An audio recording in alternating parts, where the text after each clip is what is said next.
Hello, hi, namaste, my dear teacher aspirants, and we are very happy that CTET notification is out of September 2026. And you need to study well, you have to clear the exam, you should get a job. This is your dream. And this is the Prakash, I am your educator, and definitely I will help in your journey, and I will deal with the child development and pedagogy. Shortly, we can say it as CDP, CDP, CDP.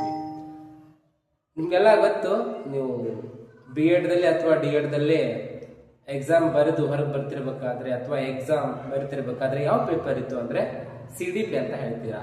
So CDP ಅಂತಂದ್ರೆ child development and pedagogy. So this paper is very important. You need to understand the psychology of psychology. ಯಾಕಂದ್ರೆ ನಾವು ವಿದ್ಯಾರ್ಥಿಗಳ ಮನಸ್ಥಿತಿಯನ್ನ ಅರ್ಥ ಮಾಡಿಕೊಂಡ್ರೆ ಪಾಠವನ್ನ ಚೆನ್ನಾಗಿ ಮಾಡ್ಬೋದು. ಒಂದು ಕ್ಲಾಸ್ ರೂಮ್ನಲ್ಲಿ 10 ವಿದ್ಯಾರ್ಥಿಗಳು, 100 ವಿದ್ಯಾರ್ಥಿಗಳಿದ್ದಾಗ ಪ್ರತಿಯೊಬ್ಬ ವಿದ್ಯಾರ್ಥಿಯ ಮನಸ್ಥಿತಿಯು ಕೂಡ ಒಂದೊಂದು ತರ ಇರುತ್ತೆ. ಪ್ರತಿಯೊಬ್ಬರ ಅವಶ್ಯಕತೆಗಳನ್ನ ತಿಳ್ಕೊಂಡು ಪ್ರತಿಯೊಬ್ಬರಿಗೆ ಅರ್ಥ ಆಗಿ ಹೇಳಬೇಕಾದ್ರೆ ನಾವು ವಿದ್ಯಾರ್ಥಿಗಳ ಮನಸ್ಥಿತಿಯನ್ನ ಅರ್ಥ ಮಾಡ್ಕೊಳ್ಬೇಕು. ಅದೇ ರೀತಿ ನಾವು ವಿದ್ಯಾರ್ಥಿಗಳಿಗೆ ಚೆನ್ನಾಗಿ ಪಾಠ ಮಾಡಬೇಕಾದ್ರೆ ಬೇರೆ ಬೇರೆ ವಿಧಾನಗಳನ್ನ, ಬೇರೆ ಬೇರೆ ಮೆಥಡ್ಸ್ ಅನ್ನ ನಾವು ಅಡಾಪ್ಟ್ ಮಾಡ್ಕೋಬೇಕು ಆಸ್ ಅ ಟೀಚರ್ಸ್. ಇದು ಬಹಳ ಇಂಪಾರ್ಟೆಂಟ್ ಆಗಿರ್ತಕ್ಕಂಥ ಪೇಪರ್. ಯಾಕಂದ್ರೆ ಇದು CTET ಪೇಪರ್ 1 ಮತ್ತು ಪೇಪರ್ 2 ನಲ್ಲಿ ಹೆಚ್ಚು ಕಡಿಮೆ ಒಂದೇ ಸಿಲೆಬಸ್ ಇರುತ್ತೆ. ಆದ್ರೆ ಕೇಳ್ತಕ್ಕಂಥ ಡಿಫಿಕಲ್ಟಿ ಲೆವೆಲ್ ಚೂರು ಹೆಚ್ಚು ಕಡಿಮೆ ಆಗುತ್ತೆ ಅಷ್ಟೇ. ನೋಡಿ, ನಾವು ಈ ಚೈಲ್ಡ್ ಡೆವಲಪ್ಮೆಂಟ್ ಅಂಡ್ ಪೆಡಗೋಗಿ ಈ ಒಂದು ಪೇಪರ್ನ ನಾವು ಚೆನ್ನಾಗಿ ಬಿಡಿಸ್ಬೇಕಾದ್ರೆ, ಚೆನ್ನಾಗಿ ಇದನ್ನ ತಿಳ್ಕೋಬೇಕಾಗಿತ್ತಂದ್ರೆ ಅದರ ಸಿಲೆಬಸ್ ಅನ್ನ ನಾವು ನೀಟಾಗಿ ಕಲ್ಕೋಬೇಕು. ಇದರ ಸಿಲೆಬಸ್ ಏನಿದೆ ಅಂತಂದ್ರೆ child development, it covers almost 15 marks, almost 50% of CDP, and concept of inclusive education and understanding children with special needs, and one more concept, that is learning and pedagogy. It covers 10 marks. Just look here. This child development only covers 15 marks, almost 50% of CDP. So we have to more concentrate on this concept. And this covers, and these both combinedly covers 50 marks. It is very important. You know that we develop from womb to ಟು. ನಾವು ತಾಯಿಯ ಹೊಟ್ಟೆಯಲ್ಲಿರುವ ಭ್ರೂಣದಿಂದ ಹಿಡಿದು ಸಾಯುವ ಹೆಣದವರೆಗೂ, ಸತ್ತ ಮೇಲೆ ಹೆಣ ಆಗ್ತೀವಲ್ಲ, ಸತ್ತ ಸಾವಿನ ತನಕವೂ ಕೂಡ ನಾವು ಕಲಿತಾ ಇರ್ತೇವೆ, ನಾವು ವಿಕಾಸವನ್ನು ಹೊಂದ್ತಾ ಇರ್ತೇವೆ. ವಿಕಾಸ ಅಂದ್ರೆ ಕೇವಲ ದೈಹಿಕವಾಗಿ ಅಲ್ಲ, ಮಾನಸಿಕವಾಗಿಯೂ ಕೂಡ. ಹಾಗಾದ್ರೆ ನೋಡಿ, ನಾವು ಯಾಕೆ ಈ ಪೇಪರ್ ಅನ್ನ ಇಟ್ಟರು ಸಿಲೆಬಸ್ಗೆ, ಯಾಕೆ ಚೈಲ್ಡ್ ಡೆವಲಪ್ಮೆಂಟ್ ಅಂಡ್ ಪೆಡಗೋಗಿಯನ್ನ CTET ಪೇಪರ್ನಲ್ಲಿ ಕೇಳ್ತಾರೆ ಅಂತಂದ್ರೆ, ನಾವು ವಿದ್ಯಾರ್ಥಿಗಳ ಮನಸ್ಥಿತಿಯನ್ನ ಅರ್ಥ ಮಾಡ್ಕೋಬೇಕು. ಆಸ್ ಅ ಟೀಚರ್ಸ್ ಆಗಿ ವಿದ್ಯಾರ್ಥಿಯ ಅಗತ್ಯತೆಗಳನ್ನ ಅರ್ಥ ಮಾಡ್ಕೋಬೇಕು. ವಿದ್ಯಾರ್ಥಿಗಳು ಯಾವ ಮೆಥಡ್ ಅಲ್ಲಿ ಕಲಿಸಿದ್ರೆ ಚೆನ್ನಾಗಿ ಕಲಿತಾರೆ.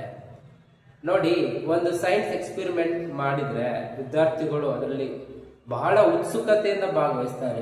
ಆದ್ರೆ ಕೇವಲ ನಿಯಮಗಳನ್ನ ಬಹಟ್ ಆಗಿ ಹೇಳಿದ್ರೆ, ನಿಯಮಗಳನ್ನ ಆಸ್ ಇಟ್ ಈಸ್ ಬರ್ಸಿದ್ರೆ, ಕೇವಲ ಲೆಕ್ಚರ್ ಮೆಥಡ್ ಮಾಡಿದ್ರೆ ವಿದ್ಯಾರ್ಥಿಗಳಿಗೆ ಅರ್ಥ ಆಗಲ್ಲ. ಏನಪ್ಪಾ ಸೈನ್ಸ್ ಅಂತಾರೆ, ಆ ತರ ಆಗುತ್ತೆ.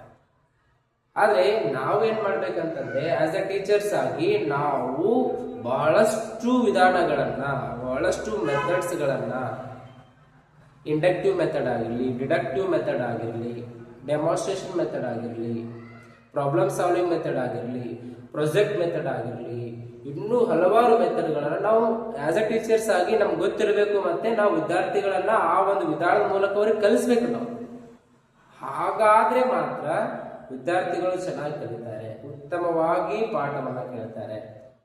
ವಿದ್ಯಾರ್ಥಿಗಳ ಚೆನ್ನಾಗಿ ದೈಹಿಕವಾಗಿ ಬೆಳವಣಿಗೆ ಜೊತೆ ಮಾನಸಿಕವಾಗಿ ಬೆಳವಣಿಗೆ ಆಗಿ ಒಬ್ಬ ಉತ್ತಮವಾಗಿರ್ತಕ್ಕಂತಹ ವಿದ್ಯಾರ್ಥಿಗಳು ಅವರಾಗ್ತಾರೆ, ದೇಶಕ್ಕೆ ತಮ್ಮದೇ ಆದ ಕೊಡುಗೆ ನೀಡ್ತಾರೆ.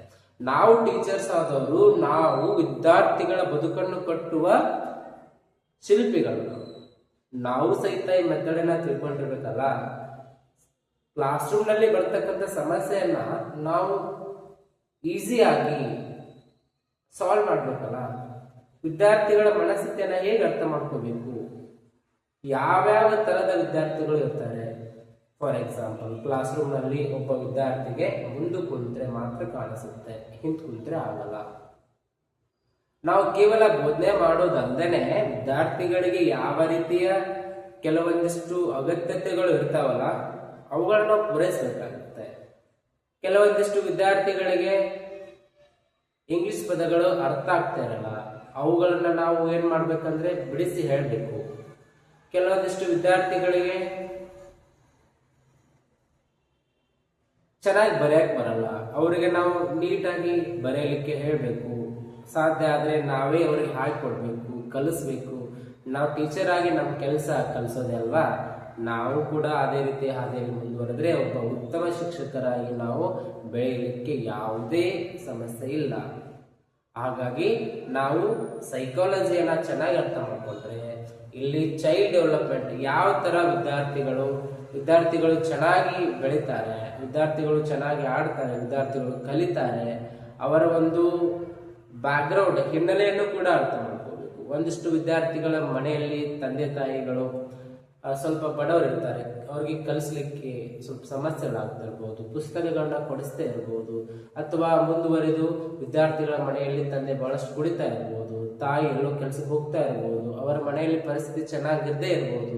ಇಂಥ ಎಲ್ಲ ಒಂದಿಷ್ಟು ವಿಷಯಗಳನ್ನ ಕೂಡ ಗಮನದಲ್ಲಿ ಇಟ್ಕೊಂಡು ನಾವು ವಿದ್ಯಾರ್ಥಿಗಳ ವೈಯಕ್ತಿಕ ಕಾಳಜಿ ಮಾಡಿದ್ದಾಗಿದ್ರೆ ನಾವು ಉತ್ತಮ ಶಿಕ್ಷಕರಾಗಿ ಹೊರಹೊಮ್ಮುತ್ತೇವೆ ಅಂತ ಹೇಳ್ತಾ, ಇನ್ನು ಮುಂದಿನ ಒಂದು ವಿಡಿಯೋಗಳಲ್ಲಿ ನಾನು ಇನ್ನೂ ಈ ಚೈಲ್ಡ್ ಡೆವಲಪ್ಮೆಂಟ್ ಅಲ್ಲಿ ಬರ್ತಕ್ಕಂಥ ಸಬ್ ಟಾಪಿಕ್ಸ್ ಅನ್ನ concept of conclusive education and understanding children special needs, ಅದೇ ತರ ಲರ್ನಿಂಗ್ ಅಂಡ್ ಪೆಡಗೋಗಿಯನ್ನ ನಾವು ಮುಂದೆ ಸಬ್ ಟಾಪಿಕ್ಸ್ ಅನ್ನ ಕವರ್ ಮಾಡ್ತೇನೆ. ಪ್ರತಿಯೊಂದನ್ನ ಚೆನ್ನಾಗಿ ಡೀಟೇಲ್ ಆಗಿ ಕಲಿಯೋಣ.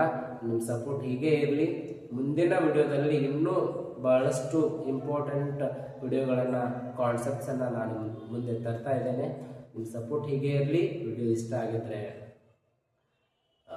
ಲೈಕ್ ಮಾಡಿ, ಅದೇ ರೀತಿ ನಿಮ್ಮ ಫ್ರೆಂಡ್ಸ್ಗೆ ಯಾರಾದರೂ ನಿಮ್ಮ ಫ್ರೆಂಡ್ಸ್ ಸರ್ಕಲಲ್ಲಿ ಯಾರಾದರೂ ಟೀಚರ್ ಆಸ್ಪಿರೆಂಟ್ಸ್ ಇದ್ದರೆ ಸೊ ಅವ್ರಿಗೂ ಕೂಡ ವಿಡಿಯೋನ ಶೇರ್ ಮಾಡಿ ಅಂತ ಹೇಳ್ತಾ ಎಲ್ರಿಗೂ ನಮಸ್ತೆ ಹೇಳ್ತಾ ವಿಡಿಯೋ ಮುಗಿಸ್ತೇನೆ.